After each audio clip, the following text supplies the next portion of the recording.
እንደ እግዚአብሔር ፈቃድ የምንማማርበት ርዕሳችን ጊዜ ለምን በሚል ርዕስ ነው የምንማማረው። እስኪ በሉ ድገሙ። ሶስተኛ በሉ ጊዜ ለምን ነው። ኦርቶዶክሳዊነት ወይም ኦርቶዶክሳዊ ሰው አንድ የቤተ ክርስቲያን አባት ሲናገር በትክክል የሚኖሩ ሰዎችን ካያችሁ እነርሱ ክርስቲያኖች ናቸው ብሎ ይናገራል። በትክክል የሚኖሩ ሰዎችን ካያችሁ እነርሱ ክርስቲያኖች ናቸው። ክርስቲያኖች እውነትን የሚያምኑ ናቸው። እውነት ነፃ ያወጣል። ስለዚህ ነፃ ፍጡሮች ናቸው። ነፃነትም ከእውነት ነው፣ እውነትም ነፃነት ነው።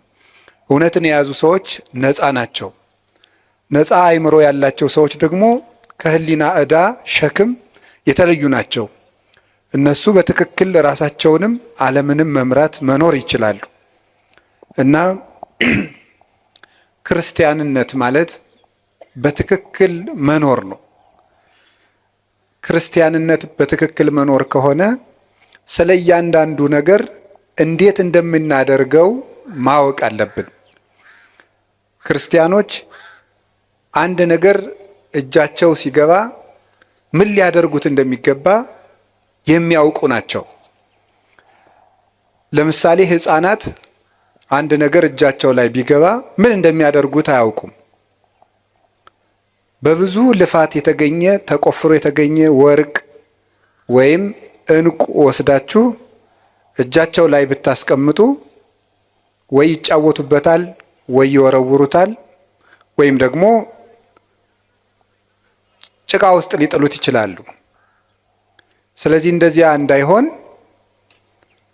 የበሰለ ሰው ምልክቱ እጁ ላይ ያለውን ነገር ምን እንደሚያደርገው ማወቅ ነው። የተናቀውን አያከብርም፣ የከበረውንም አይንቅም ማለት ነው። መልካሙን ክፉ አይልም፣ ክፉውን መልካም አይልም። ነቢዩ ኢሳይያስ እንደነገረን አሌ ሎሙ ለለ ይብልዎ ለእኩይ ሰናየ ወለሰናይኒ እኩየ። መልካሙን ክፉ ክፉውን መልካም ለሚሉ ሰዎች ወዮላቸው ይላል። መልካሙን ክፉ ክፉውን መልካም ለሚሉ ወይም የተዋረደውን የሚያከብሩ የተከበረውን የሚያዋርዱ። ያው ሰው ሕሊናው ሲንሸዋረር አጥርቶ ማየት ሳይቻለው ሲቀር የከበረው ነገር ዝቅ ብሎ ይታየዋል፣ ዝቅ ያለው ነገር ደግሞ ትልቅ ሆኖ ይታየዋል። ስለዚህ የታነቀውን እያደነቀ ድንቅ የሆነውን ደግሞ እየናቀ ከሱም እየራቀ ይቀጥላል።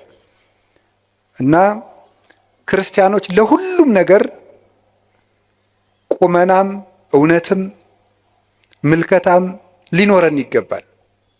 አንዱ ልናውቀው ስትኖሩ ሰውነት ለኔ ምንድን ነው ማለት አለብን። ዓለም ለኔ ምንድን ናት? ለምሳሌ ለሌሎች ሰዎች ዓለም መጨረሻቸው ናት። ዓለም መጨረሻዬ ነው ብሎ ያሰበ ሰው ሁሉንም ነገር በዚህ ዓለም ኑሬ ልፍጀው የሰማዩን ማናየ ይላል። ዓለም ለኛ መሻገሪያችን ናት ብሎ ያሰበ ሰው ደግሞ ዓለምን ተጠቅሞባት ይሄዳል። ገንዘብ ለኔ ምንድን ነው ማለት አለብን። ሰው ለኔ ምንድን ነው? መቼ ሰው እንስሳ ነው ብሎ ያሰበ ሰው ለሰው ክብር ይኖረዋል ብለን ማሰብ አንችልም። እንደዚህ ያለ ሰው ደግሞ ሰው እንስሳ ነው ብሎ መነሻ ያደረገ ሰው የሰው መወለድም አይደንቀውም፣ መሞትም አይደንቀውም። ሞተ ሲባልም እንደ ቀላል ነገር ዕቃ እንደተሰበረ ያልፈዋል ማለት ነው። እና ነገሮችን የምንወድቅባቸውም የምንሻገርባቸውም ምክንያት ለነገሮቹ ካለን አተያይ የሚመነጭ ነው። እና ትምህርት የሚያስፈልገው ኦርቶዶክሳዊ እይታ እንዲኖረን ነው፣ የጠራ ዓይን እንዲኖረን ነው። ዛሬ በዚህ ርዕስ በዚህ ቦታ እንድንማማር የፈለግኩት ጊዜ ለኦርቶዶክሳውያን ምንድን ነው የሚለውን ነው። ለኦርቶዶክሳውያን ለእኛ ለክርስቲያኖች ጊዜ ምንድን ነው ነው ጊዜ እንዴት ነው? እግዚአብሔር በምድር ላይ ከሰጠን በጣም ትልቁ ስጦታ ጊዜ ነው። እግዚአብሔር የሰጠን ማንም ሊሰጠን የማይችለው እግዚአብሔር የሰጠን እድል ጊዜ ነው። እንደው ይገርማችኋል፣ ግን ሰው ይሄንን ትኩረት ሰጥቶት አያውቅም። ሀብት የማይመስሉ ብዙ ነገሮች አሉ የማናስተውላቸው። ለምሳሌ እንደው የገጠሩ ሰውም ይተርታል። ጤና ሀብት አይመስልም ይላል፣ ውሃ ገንዘብ አይመስልም ይላል። የጤና ሀብትነት ለሰው አይረዳውም። ብዙ ጊዜ የውሃ ሀብትነት አይረዳውም። የአየር የኦክስጅን ሀብትነት አንረዳውም። ኦክስጅንን ሰዎች የሚያዙበት ቢሆን ኑሮ ለስንት ቀን መቆየት እንደምትችሉ አስባችኋል? ኦክስጅን በሆኑ ሰዎች እጅ ቢሆን ኖሮ ሁላችን ገለውን አናድርም ብላችሁ ነው? እነዚያ ሰዎች እነገሌ ናቸው እንዳትሉ ወስዳችሁ አታነካኩኝ ነው ያልኩኝ። በሰዎች እጅ ቢሆን ኖሮ ነው ያልኩት። በሰው እጅ ቢሆን ኖሮ አየር ስንት ቀን ነው የምንሰነብተው? ዛሬን ራሱ ማደር እንችላለን? አንችልም። የውጩን ይቅርና በዚህ ያለውን በህዋ ላይ የተለቀቀውን ኦክስጅን ይቅርና ያንተን አየር እንዳታስወጣ ብንባልስ? አይቻልም ብንባል እናድራለን? የራሳችን አየር እንዳይወጣ ብንከለከል መኖር እንችላለን? አንችልም። የአካል ክፍሎቻችንን ስጦታነት አስተውለን አናውቅም። እግዚአብሔር የሰጠንን ነገር ሰዎች ሊያደርጉልን የማይችሉ እንዲሁ እግዚአብሔር ምን አደረገልኝ እንላለን እንጂ እግዚአብሔር አንድ ቀን ጣፊያን ራሱ ስራ እንድታቆም ቢያደርጋት መኖር እንችላለን? እንችላለን? በሰውነታችን ያለውን የጨው መጠን ማን ሊያጣራው ይችላል? ስለዚህ እንሞታለን ማለት ነው። ፊኛ ስራ ብታቆም መኖር ይቻላል? ይቻላል? እስኪ ንገሩኝ። ሌላ የባሰ ነገር ሰው የሚጸዳዳበት የአካል ክፍል ቢዘጋ መኖር ትችላላችሁ? ይቻላል? አይቻልም። እግዚአብሔር የሰጠን የአካል ስጦታ ማንኛውም ሰው የከበረ ሰው እንኳን ከብሮ የሚውለው እኮ መጸዳዳት ስለቻለ ነው። የከበረ ሰው እንኳን ቢሆን እና እግዚአብሔር እንዴት አድርጎ ስጦታ እንደሰጠን ማስተዋል አለበት። ደስ እንዲላችሁ ከፈለጓችሁ እጃችሁ ላይ ያለውን እግዚአብሔር የሰጣችሁን ጸጋ ማስተዋል ነው። የሌለንን እየቆጠርን ከምናዝን ያለንን እያየን መደሰት ነው። ደስታ ከውጭ አይመጣም፣ ከህሊናችን ነው የሚመጣው። አንዱ የምናባክነው በጣም እያባከን ነው ያለው ነገር አካላችን፣ አይምሯችን። እሱም በሌላ ጊዜ ትማሩታላችሁ። እንዴት አድርገን እግዚአብሔር የሰጠንን አካል እያባከን ነው እንደሆነ ትማሩታላችሁ። እኔ ግን ዛሬ መናገር የፈለግኩት ስለ ጊዜ ነው። እግዚአብሔር ጊዜ ሰጥቶናል። ጊዜ በእግዚአብሔር ዘንድ ምንድን ነው? ጊዜ ፍጡር ነው፣ እንደምታውቁት መለኪያ ነው። እግዚአብሔር ያለ ጊዜ ነው የኖረው። ዘመን ሳይፈጠር እግዚአብሔር ነበረ። ጊዜ ፍጡር ነው። በቤተ ክርስቲያን አስተምሮ የመጀመሪያ ሰዓት ትባላለች። ቁጥር የተጀመረው መጋቢት 29 ቀን ነው። መጋቢት 29 እና መጋቢት 30 ሚያዝያ 1 በሊቃውንት አነጋገር ዕለተ ጠቢባን ይባላሉ። ጠቢባን ሥላሴ አንድ ሳይሉ 29 ብለው ስለጀመሩ ነው። እንዲህ ያለው ነገር ለማያምን ሰው አይረዳም። ቅዱስ ጳውሎስ አንደኛ ቆሮንቶስ ምዕራፍ 2 ላይ ሲናገር መንፈሳዊ ነገር ለስጋዊ ሰው ሞኝነት ይመስለዋል ይላል። በስጋዊ ዓይን አይመረመርምና ለብእሲሰ መንፈሳዊ ኩሉ ይተሐሰሶ፣ መንፈሳዊ ሰው ግን ሁሉን ይመረምራል። ወሎቱሰ አልቦ ዘይተሐሰሶ፣ እርሱም ግን የሚመረምረው የለም ይላል። እና ስጋዊ ነገር ያለው ሰው አንድ ሳይባል 29 የማይመስል ነገር ነው ይላል። ሃይማኖት ምንጊዜም ለስጋ የማይመስል ነገር ነው። የምናወጋው የመንፈስ ነገር ስለሆነ የመንፈስ ነገር በስጋ ነገር ሊለካ አይቻልም። መቼስ አሁን ነፋስን በሜትር አንለካውም። ለሁሉም ነገር መለኪያ አለው። ውሃን በኪሎ ሜትር አንለካውም። የራሱ መለኪያ አለው። ለራሱ ነገር ለሁሉም ነገር መለኪያ አለው። ከፍታም መለኪያ አለው፣ ዝቅታም መለኪያ አለው፣ ረቂቅ ነገር መለኪያ አለው፣ ፈሳሽ ነገር መለኪያ አለው፣ ጠጣርም መለኪያ አለው። እንዲሁ መንፈሳዊ ነገርም የራሱ መለኪያ አለው። ውሃውን በሜትር ጤፉን ደግሞ በሊትር መቼስ ልለካው አይባልም። መለኪያ አለው። የነፍስም ነገር የራሱ መለኪያ የራሱ ዩኒት ስታንዳርድ አለው። የነፍስን ነገር የምንረዳው እግዚአብሔርን በመፍራት ነው። እግዚአብሔር ጊዜን ሳይፈጥር ነበረ፣ ጊዜን ፈጠረ። የመጀመሪያዋ ሰዓት መጋቢት 29 ቀን ፈጠረ። ጊዜ በጊዜ ምን እንደተደረገ አስተውሉ። በጊዜ ከተደረጉ ነገሮች አንዱ እግዚአብሔር በጊዜ ይሄንን ዓለም ፈጥሮታል። ይሄንን ዓለም ፈጠረ። 7 ዕለታትን ፈጠረና አቆመ። 7 ዕለታት በዕብራውያን አነጋገር 7 ቁጥር ፍጹም ቁጥር ተደርጎ ይነገራል። መጽሐፍ ቅዱስ ሲተረጎም ማወቅ ካለብን ነገሮች አንዱ የመጽሐፍ ቅዱስን መነሻ ባህል ነው ማወቅ የሚገባል። የመጽሐፍ ቅዱስን መነሻ ባህል ስናውቅ መጽሐፍ ቅዱስን መረዳት እንችላለን። ስለዚህ በዕብራውያን ወይም በእስራኤል ባህል 7 ቁጥር እንደ ፍጹም ቁጥር ይቆጠራል። በኢትዮጵያ ለምሳሌ 10 ቁጥር እንደ ፍጹም ቁጥር ይቆጠራል አይደል? አታውቁም? ለምሳሌ የሆነ ሰው 10 ጊዜ አጨቅጭቀኝ ይላል። እናንተ ግን 3 ጊዜ ብቻ ሊሆን ይችላል ያላችሁት።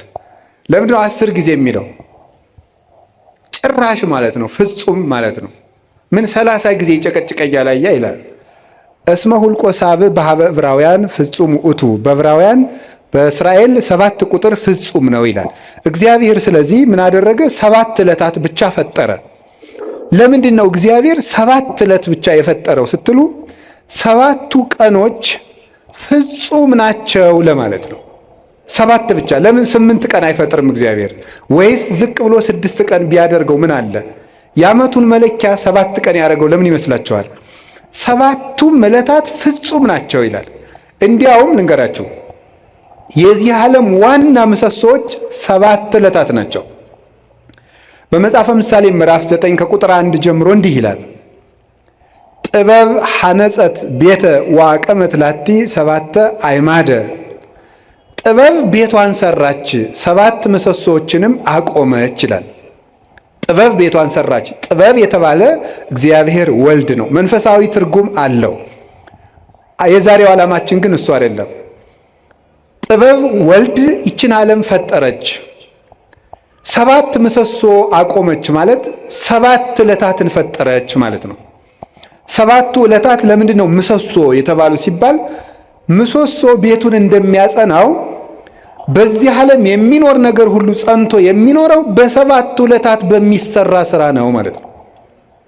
ምሰሶው ሲፈርስ ወይም ምሰሶ ቢነቀል ቤቱ እንደሚናድ ሁሉ የሰው ልጅ ሕይወቱ የሚናደው ወይም የሚፈርሰው በ7ቱ ቀናት በሚሰራቸው ስራዎች ናቸው። 7 ቀን የምንሰራው ስራ ወይ ሕይወታችንን ያፈርሳል ወይ ሕይወታችንን ይሰራል።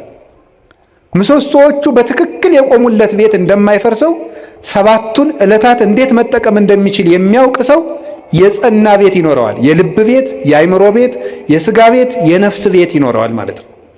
ስለዚህ ዕለታትን ከመጠቀም ነው።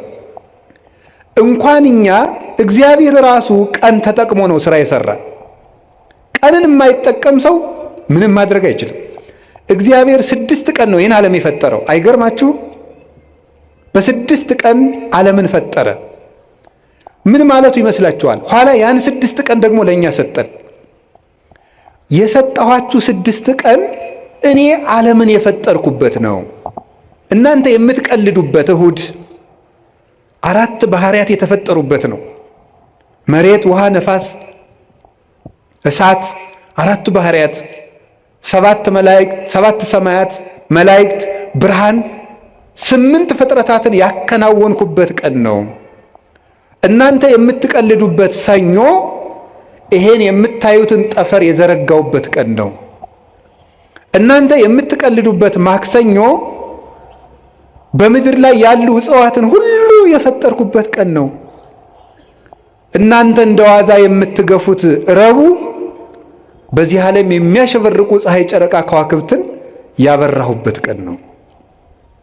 እናንተ በስንፍና የምትሸኙት ሐሙስ በባህር ውስጥ ያሉ አዞ፣ ጉማሬ፣ ሌሎችን ዓሣ አንበሪዎችን በክንፍ የሚበሩትን፣ በእግራቸው የሚሽከረከሩትን፣ በክንፋቸው የሚበሩትን ሁሉ ያስገኘውበት ቀን ነው። እናንተ በዋዛ በፈዛዛ የምታሳልፉት ዓርብ በአርአያዬ በአምሳሌ ሰውን የፈጠርኩበት ቀን ነው ማለቱ ነበረ። ሰኞ፣ ማክሰኞ፣ ረቡዕ እንደዋዛ ሲያልፉ እነዚህ ትዝ ብሏቸው ያውቃሉ? እነዚህ ሁሉ ዓለማት 20 ዓለም ነው ያለው። አሁን እኛ ከ20 ዓለማት የምንኖረው በአንዷ በዳረጎቷ በጫፏ በዚች ምድር ነው። እግዚአብሔር የፈጠረው 20 ዓለም ነው። ከ20ኛው በዚች ዓለም የምናየው ነገር ሁሉ እንኳን ተመርምሮ አይዘለቅም። ሕሊና ራሱ ይደክማል ቢያስብ። እንኳንስ ሌላውን ያንን ሰው ተፈጥሮ እንኳን ብታዩት ሊገባና አይችልም። እንደዚህ ያሉ ድንቅ ነገሮች የተደረጉት በ6 ቀን ነው። የጊዜን ጥቅም አያችሁት? በ7ኛው ቀን እግዚአብሔር አረፈ። ምን ማለት ይመስላችኋል? እግዚአብሔር 6 ቀን ሰራና አረፈ። ስራችሁ ብዙ ይሁን እረፍታችሁ ጥቂት ይሁን ማለቱ ነበር። በቁሙ ነው። ወርቅ አለው፣ መንፈሳዊ ትርጉም አለው። ስራችሁ ብዙ ይሁን እረፍታችሁ ግን ጥቂት ይሁን። ይኸውላችሁ በዚህ ዓለም ላይ ብዙ ሰዎች የሚቸገሩበት ምክንያት ደስታን ፍለጋ ነው። ደስታ ደግሞ ከመስራት የሚመጣ ነው እንጂ ከማረፍ የሚመጣ አይደለም።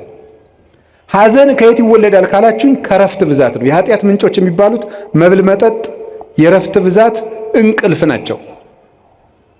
ስለዚህ እረፍት የሚያበዙ ሰዎች ምንጊዜም ህይወታቸው ሐዘንተኛ ነው። የእንቅልፍ ብዛት የተቦጫጨቀ ልብስ ያስለብሳል ይላል ሰሎሞን። ድሃ ያደርግሃል ማለት ነው ብዙ የምትተኛ ከሆነ። የእንቅልፍ ብዛት መጽሐፍ ቅዱስ ነው ያለው፣ የተቦጫጨቀ ልብስ ያስለብሳል። ጊዜን ባለመጠቀማችን ምክንያት አይ ጊዜ የሰጣቸው እና ያገሌ ሀብታሙ ነው ምናምን ቢባል የድንቁርና ጉዳይ ነው። በጊዜ ያለመጠቀማችን እንዴት እንደሚጎዳን ተመልከቱ።